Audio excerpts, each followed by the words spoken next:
ఓం శ్రీ గణేశాయ నమః. ఓం శ్రీ వేదవ్యాసాయ నమః. ఓం నమో భగవతే వాసుదేవాయ.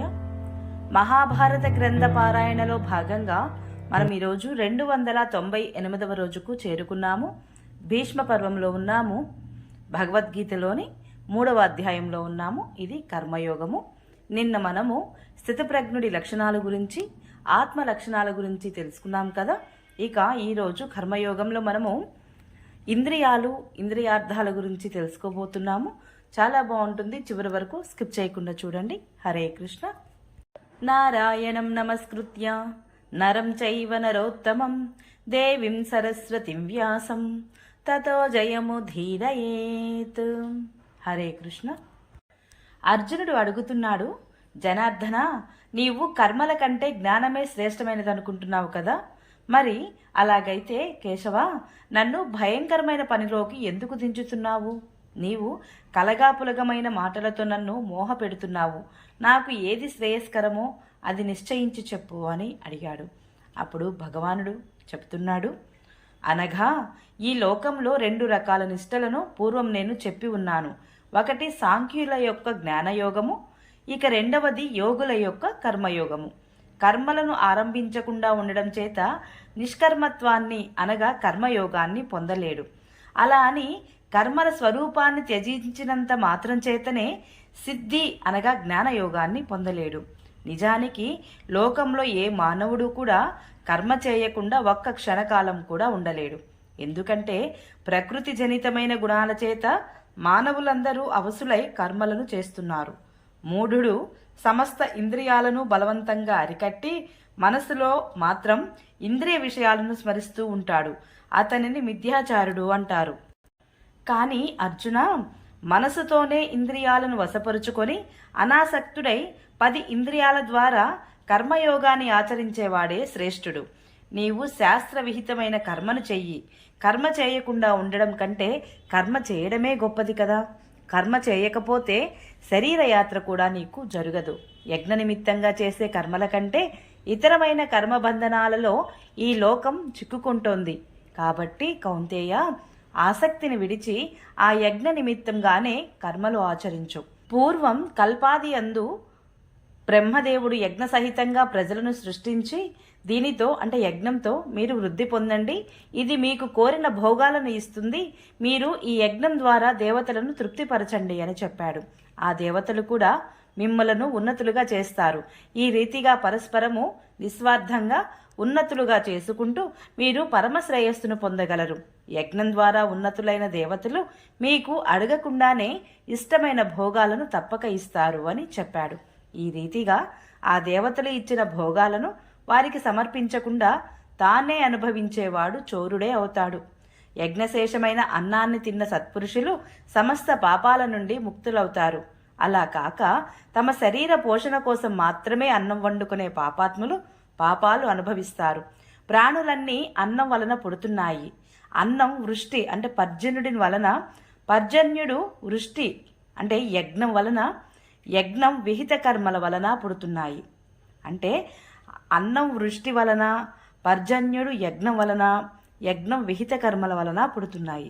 కర్మ సముదాయం అంతా వేదాల నుండి పుడుతోందని, వేదాలు నాశరహితమైన బ్రహ్మ నుండి పుడుతున్నాయని తెలుసుకో. దీని వలన సర్వవ్యాపి అయిన అక్షర పరమాత్మ ఎల్లప్పుడూ యజ్ఞమందే ప్రతిష్ఠితుడై ఉన్నాడని తెలుస్తోంది. పార్థ, ఈ రీతిగా నిరంతరం ప్రవర్తిస్తూ ఉండే సృష్టి చక్రానికి అనుకూలంగా ప్రవర్తించని వాడు ఈ లోకంలో ఇంద్రియ భోగాసక్తుడై పాపాయువై వ్యర్థ జీవితం గడుపుతున్నవాడు అవుతాడు. ఆత్మయందే రమించువాడు, ఆత్మతృప్తి కలవాడు, ఆత్మయందే సంతుష్టి కలవాడు, ఇటువంటి వానికి చేయవలసిన పని అంటూ ఏదీ ఉండదు. అటువంటి మహాపురుషునికి ఈ లోకంలో కర్మ చేయడం వలన ఏమీ ప్రయోజనం ఉండదు. చేయకపోవడం వలన కూడా ఏమీ ప్రయోజనం ఉండదు. సమస్త ప్రాణులయందు అతనికి కొద్దిగా కూడా స్వార్థ సంబంధం ఉండదు. కాబట్టి నీవు ఆసక్తి లేకుండా ఎప్పుడూ కర్తవ్య కర్మను చక్కగా చెయ్యి. ఎందుకంటే ఆసక్తి రహితుడై కర్మ చేస్తున్న వానికి పరమాత్మ ప్రాప్తి కలుగుతుంది. జనకాదులు ఇటువంటి కర్మచేతనే సిద్ధిని పొందారు. లోక సంగ్రహాన్ని చూస్తూ కూడా నీవు కర్మ చేయడానికి అర్హుడవే. శ్రేష్ఠులు ఏది ఆచరిస్తారో ఇతరులు దానినే అనుసరిస్తారు. వారు దేనిని ప్రమాణంగా చేస్తారో లోకులందరూ దానినే పాటిస్తారు. ఓ పార్థ, ఈ ముల్లోకాలలోనూ నాకు కర్తవ్యమంటూ లేదు. పొందదగినది కానీ పొందలేనిది కానీ లేదు. అయినా కర్మ ఎందే ప్రవర్తిస్తూ ఉంటాను. పార్థ, జాగరూకుడవై నేను కర్మల యందు ప్రవర్తించకపోయాననుకో, మనుష్యులందరూ అన్ని విధాల నా మార్గాన్నే అనుసరిస్తారు. కనుక నేను కర్మ చేయకపోతే ఈ లోకాలన్నీ నశించిపోతాయి. నేను సంకరం చేసిన వాడినవుతాను. ఈ ప్రజలందరినీ నాశనం చేసిన వాడినవుతాను. భారత, అజ్ఞానులు ఆసక్తితో ఏ రీతిగా కర్మలు చేస్తుంటారో జ్ఞానులైన వారు ఆసక్తి లేకుండా లోక సంగ్రహం కోసం అలాగే కర్మలు చేయాలి. పరమాత్మ నిష్ఠుడైన జ్ఞాని కర్మాసక్తులైన అజ్ఞానుల బుద్ధికి భ్రమ కల్పిస్తూ వారికి కర్మల యందు అశ్రద్ధను పుట్టించకూడదు. తాము కూడా సమస్త కర్మలను ఆచరిస్తూ వారి చేత కూడా అలాగే ఆచరింపచేయాలి. నిజానికి ప్రకృతి వలన పుట్టిన గుణాల వల్లనే ఈ సమస్త కార్యాలు జరుగుతున్నాయి. కానీ అహంకారం చేత విమూఢమైన చిత్తం కలవాడు తానే కర్తనని అనుకుంటున్నాడు. మహాబాహు, గుణకర్మల యొక్క విభాగాన్ని గూర్చి బాగా తెలిసిన వాడైతే గుణాలన్నీ గుణాలలోనే ప్రవర్తిస్తున్నాయని తలచి వాటి యందు ఆసక్తి లేకుండా ఉంటాడు. ప్రకృతి గుణాల చేత మోహితులైన వారు ఆ ప్రకృతి గుణకర్మల యందే ఆసక్తి కలిగి ఉంటారు. సంపూర్ణ జ్ఞానం లేని అటువంటి మందబుద్ధులను సంపూర్ణ జ్ఞానం కలిగిన పండితులు చలింపజేయలేరు. పరమాత్మనైన నా యందు పాదుకొల్పిన మనస్సుతో సమస్త కర్మలను సమర్పించి ఆశారహితుడవై, మమకారం లేనివాడివై, సంతాపరహితుడవై యుద్ధం చెయ్యి. శ్రద్ధావంతులై అసూయరహితులై ఎవరైతే నిత్యము నా మతాన్ని అనుసరిస్తారో వారు కూడా కర్మల నుండి విముక్తులవుతారు. కానీ అసూయారోపణలతో నా ఈ మతాన్ని అనుసరించని వారు సమస్త జ్ఞానం పట్ల విమూఢులై నాశనమవుతారని తెలుసుకో. ప్రాణులన్నీ ప్రకృతిని అనుసరిస్తూ ఉంటాయి. జ్ఞాని కూడా తన ప్రకృతికి అనుగుణంగానే కర్మ చేస్తాడు. ఈ విషయంలో నిగ్రహం ఏం చేయగలుగుతుంది? ఇంద్రియాలు విషయాలు భోగించేటప్పుడు అందులో రాగద్వేషాలు ఇమిడి ఉంటాయి. మనిషి వాటికి వశుడు కాకూడదు. అవే అతనికి శత్రువులు సుమా. చక్కగా అనుష్ఠింపబడుతున్న పరధర్మం కంటే గుణరహితమైన స్వధర్మమే శ్రేయస్కరమైనది. స్వధర్మంలో మరణించినా మేలే, పరధర్మం మాత్రం భయావహం. అర్జునుడు అడుగుతున్నాడు, వార్ష్ణేయ, మనుష్యుడు కోరుకోకపోయినా బలవంతంగా నియమింపబడుతున్నట్లుగా ఎవరి ప్రేరణతోనో పాపం ఆచరిస్తున్నాడు. అప్పుడు భగవానుడు చెబుతున్నాడు, రజోగుణం వలన పుట్టిన ఈ కామమే క్రోధము. ఈ క్రోధమే మనిషిని మిక్కిలిగా తినేస్తుంది. మహాపాపి, ఈ విషయంలో దీనినే శత్రువని తెలుసుకో. పొగ అగ్నిని ఆవరించినట్లుగా, మాలిన్యం అద్దాన్ని కప్పివేసినట్లుగా, మాయ గర్భాన్ని ఆవరించినట్లుగా ఈ కామము జ్ఞానాన్ని ఆవరించి ఉంది. కౌంతేయ, ఈ కామాగ్ని ఎప్పటికీ చల్లార్చలేనిది, జ్ఞానులకు నిత్యవైరి. ఇది మనుష్యులలో జ్ఞానాన్ని కప్పివేస్తుంది. దీనికి ఇంద్రియాలు, మనస్సు, బుద్ధి నివాస స్థానమైనవని చెప్తూ ఉంటారు.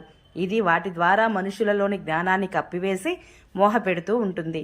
కాబట్టి భరత సత్తమా, నీవు ముందుగా ఇంద్రియాలను అదుపు చేసుకొని పాపి జ్ఞాన విజ్ఞానాలను నాశనం చేసేది అయినా దీనిని ఆవశ్యం చంపాలి. స్థూల శరీరం కంటే ఇంద్రియాలు, ఇంద్రియాల కంటే మనస్సు, మనస్సు కంటే బుద్ధి శ్రేష్టమైనవి. ఆ బుద్ధి కంటే కూడా ఆత్మ అత్యంత శ్రేష్టమైనది. ఈ రీతిగా బుద్ధి కంటే కూడా ఆత్మను అత్యంత శ్రేష్టమైనదిగా తెలుసుకొని బుద్ధి చేత మనస్సును వశపరుచుకొని మహాబాహు, అణచడానికి అతి కష్టమైన కామరూపమైన శత్రువును మట్టుపెట్టు అని కృష్ణ భగవానుడు చెప్పడం జరిగింది. ఓం నమో భగవతే వాసుదేవాయ. ఈరోజు పారాయణ ఇంతటితో సమాప్తం. రేపు మనము శ్రీమద్ భగవద్గీతలోని 4వ అధ్యాయం అంటే జ్ఞానకర్మ సన్యాస యోగం గురించి తెలుసుకుందాము. ఈ వీడియో మీకు నచ్చినట్లయితే please subscribe my channel, like, share, comment please. Thank you.